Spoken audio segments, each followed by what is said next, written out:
Hello everyone, सबसे पहले आप ये वीडियो देखिए। मेयर बन गए। कौन है ज़ोहरान ममदानी, जिन्हें जिताने के लिए न्यूयॉर्क की जनता सड़कों पर उतर गई? आपको जानना चाहिए कि ज़ोहरान ममदानी कौन है, जिनके खिलाफ न्यूयॉर्क के अरबपति एकजुट हो गए क्योंकि वे अमीरों पर टैक्स लगाने और गरीबों को अच्छा जीवन देने की बात करते हैं। जनता के पैसे से अमीरों को हराने वाला यह नेता कौन है? दुनिया के सबसे अमीर और सबसे व्यस्त शहरों में है न्यूयॉर्क। वहां गरीबों का एक नेता कैसे आ गया? उनकी जेब में 10,000 डालकर नहीं, बल्कि उनकी गरीबी के कारणों की बात कर समाधान कैसे हो इसकी बात करके चुनाव जीत गया। ममदानी की जीत अमेरिका के लिए बड़ी घटना है। यह वही क्षण है जो 14 अगस्त 1947 की मध्य रात्रि नेहरू ने भारत के लिए महसूस किया था।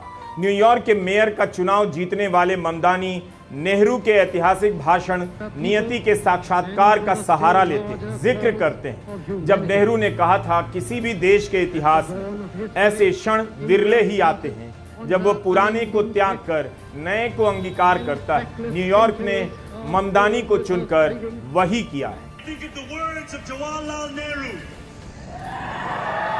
A moment comes but rarely in history when we step out from the old to the new, when an age ends and when the soul of a nation long suppressed finds utterance. Tonight we have stepped out from the old into the new. Nehru का जिक्र भारत में किसे अच्छा नहीं लगेगा, आप जानते हैं। 2014 से कोई ऐसा दिन नहीं होगा जब भारत में नेहरू को अपमानित नहीं किया गया, उनके प्रति नफरत फैलाने के लिए झूठ का सहारा नहीं लिया गया।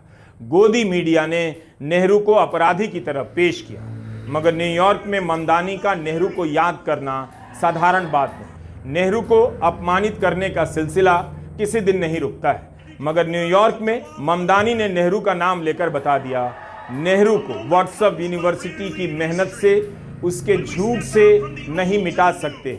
उनके लिए एक प्रचार करने वाले व्यक्ति के रूप में जो जगह जगह जाकर दरवाजे खड़का रहे थे, फ़ोन बैंकिंग कर रहे थे, मैं बेहद रोमांचित हूँ। आजकल एक ऐसे देश में जो निराशाजनक जीवन में उन्होंने ऊर्जा और आशा का संचार किया है, क्योंकि देख ही रहे हैं अमेरिका किस तरीके से फिसल रहा है। जो यंग वोटर्स हैं और जो ओल्डर वोटर्स हैं, उनकी एकता और जो खुशी और उत्साहजनक हैं सब इस इलेक्शन के लिए, वो एक अलग ही तरीके की एनर्जी चल रही है पिछले कुछ महीनों से यहाँ न्यूयॉर्क में। और अभी इसी को देखकर ये भी लगता है कि अगर यहाँ भी हो सकता है तो हमारे देश भारत है, वहाँ पे भी बहुत सारी चीज़ें हो सकती हैं, बदली जा सकती हैं, जिसके लिए ज़ोहरान ने अभी काफ़ी कुछ कहा, पर नेहरू जी को भी कोट किया है। आजकल तो हमारे अपने देश हिंदुस्तान में नेहरू जी को कोट सिर्फ गलत ही चीज़ों में, मिस इन्फॉर्मेशन के लिए यूज़ किया जाता है, तो उनका सुनकर भी बहुत ही उन शब्दों से ऊर्जा आई है और उन्होंने इस बारे में काफ़ी बात कही। पूरी दुनिया में ममदानी के चुनाव प्रचार और उनकी जीत को लेकर दिलचस्पी पैदा हो गई। इस दौर में जब तरह तरह की नफरत के सहारे नेता बिना काम किए चुनाव पर चुनाव जीत रहे हैं, जनता का दमन कर रहे हैं, यह उम्मीद खत्म हो चुकी थी कोई इस आंधी का मुकाबला कर सकता है। ममदानी ने सबको गलत साबित किया।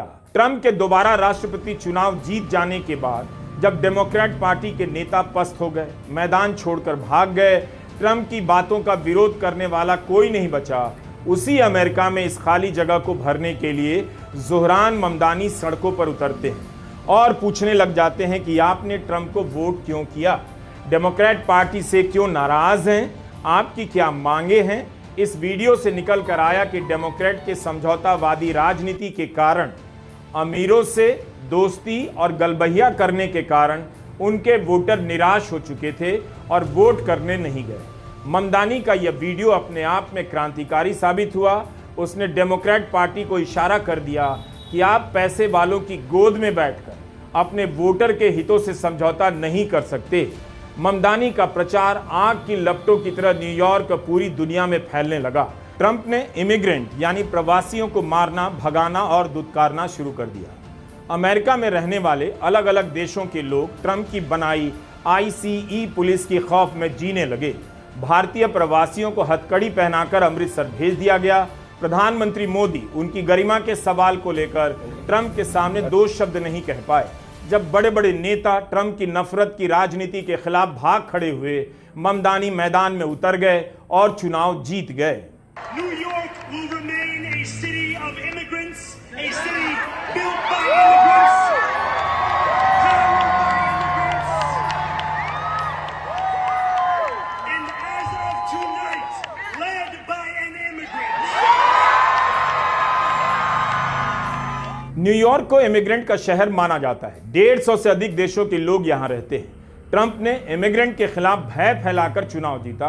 उसी ट्रंप के अमेरिका में ममदानी इमिग्रेंट की पहचान के साथ चुनाव जीत जाते हैं और उनकी रक्षा करने का वादा करते हैं। बिहार के चुनावों में मुसलमानों के प्रति नफरत फैलाने के लिए घुसपैठिया आया का खेल खेला गया। SIR के पीछे इसका भी उद्देश्य बताया गया, घुसपैठिया पकड़ेंगे। इससे भी बदतर स्थिति थी अमेरिका में, लेकिन यह भी अमेरिका की ही खूबी है कि वहां कई देशों के लोग रह सकते हैं और अमेरिका के लिए सपने देख सकते हैं। भारतीय मूल के ममदानी ने न्यूयॉर्क शहर के लिए सपना देखा और न्यूयॉर्क के शहरी लोगों ने उनके सपनों पर मुहर लगा दी। ये सिर्फ अमेरिका में हो सकता है। Thank you to those so often forgotten by the politics of our city who made this movement their own. I speak of Yemeni bodega owners and Mexican abuelas, Senegalese taxi drivers and Uzbek nurses, Trinidadian line cooks and Ethiopian aunties. Yes, aunties. To every New Yorker in Kensington and Midwood and Hunts Point, know this.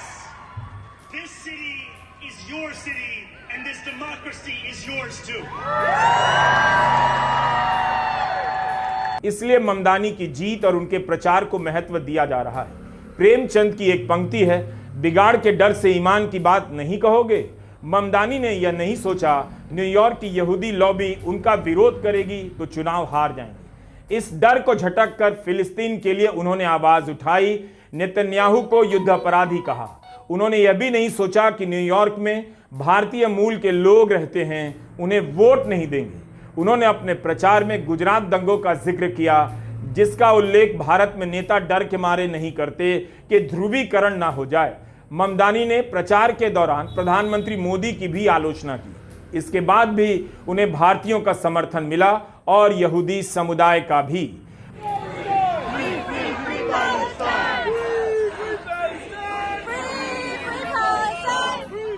Mamdani के जीतने पर Trump ने social media पर लिखा है, अगर कोई यहूदी ऐसा है जो यहूदियों से नफरत करने वाले ममदानी के लिए वोट करता है तो वो स्टूपिड आदमी है। ममदानी के भाषण के बाद, जिस दौरान उनका इंतजार हो रहा था, बाहर खड़े लोग फिलिस्तीन की आजादी के नारे लगा रहे थे। अंदर अपने भाषण में जोहरान ने कहा, न्यूयॉर्क यहूदियों का भी शहर है, इसे उनके लिए सुरक्षित बनाया जाएगा और यह उन 10 लाख मुसलमानों का भी शहर है जो इसमें रहते हैं।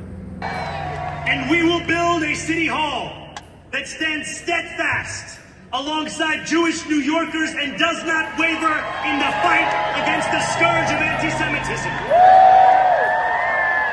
Where the more than 1 million Muslims know that they belong. Not just in the 5 boroughs of this city, but in the halls of power. No more will New York be a city where you can traffic in Islamophobia and win an election. मुस्लिम पहचान को लेकर ममदानी कभी संकोच नहीं करते। भारत में कई मुस्लिम नेता अब अपनी अपनी पार्टियों में भी नहीं बोलते हैं। उन्हें एक रणनीति के तहत चुप करा दिया जाता है और वे भी खुद से चुप होने लगे हैं। उनकी पार्टी के नेता भी मुसलमानों के साथ हो रही घटिया राजनीति के खिलाफ नाम लेकर खुलकर नहीं बोलते। यह मैं सेकुलर और विपक्षी दलों की भी बात कर रहा हूं। बिहार के चुनावों में आप टिकट बंटवारे को देखिए, हर चुनाव टिकट देने के स्तर पर ही मुसलमानों को राजनीति में कम कर देने का चुनाव बन चुका है। चुनाव हार जाएंगे, ध्रुवीकरण हो जाएगा, इस डर से मुसलमानों को टिकट कम दिया जा रहा है। बजाय इसके उसी क्षेत्र की जनता को सामने से इसका जवाब